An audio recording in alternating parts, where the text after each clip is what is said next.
Welcome to the show. I want to kill you.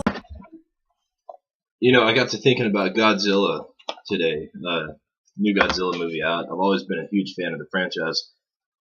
I was sitting around thinking about it, and I think I realized why I like Godzilla so much. What led me to this is I looked up the origins of the name Godzilla.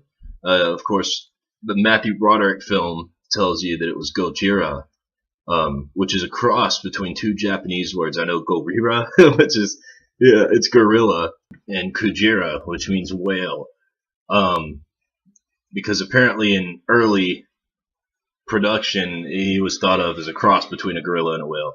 And it's actually a funny story. I don't know if this is proven, but something I read online is that one of the interns or somebody who worked at the studio, Toho Studios, where they made the first Godzilla film, there's a guy there, and his nickname was Gojira because he was, basically a cross between a gorilla and a whale. So I can only imagine this big, hairy, fat Japanese guy. Anyway, I got to thinking about it, and I think it's pretty obvious that Godzilla is a metaphor for nuclear warfare.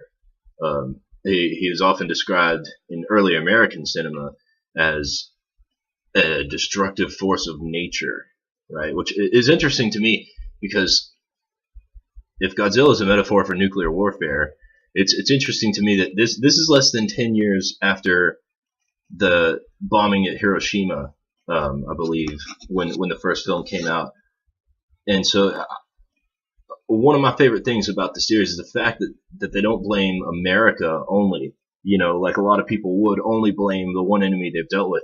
They call it a destructive force of nature, as in it's inherent in all humankind to get all the power we can and destroy all of our competition with it, regardless of your creed, code, race.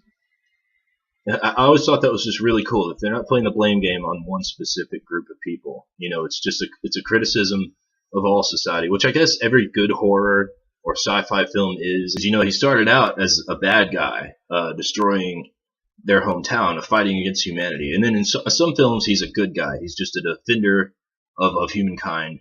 And then in other films, most interestingly, I think, he's the good guy by default because he's the lesser of two evils. There's another monster, trying to destroy the town and causing more destruction. And it's really, I think it's a good angle to come at nuclear warfare from, because it describes the same dynamics that you would see, one country attacks you with a nuclear weapon. That's like the early films when Godzilla just came out of nowhere and destroyed entire towns, leveled cities, killed people.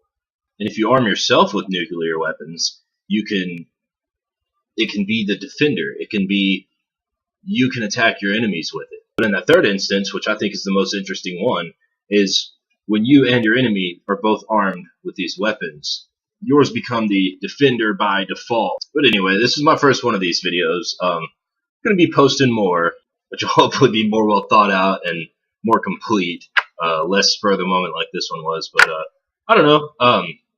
Down in the comments, leave me what you think about this. Maybe elaborate, and I'll answer back as best I can. Okay, well, I'll catch you next time.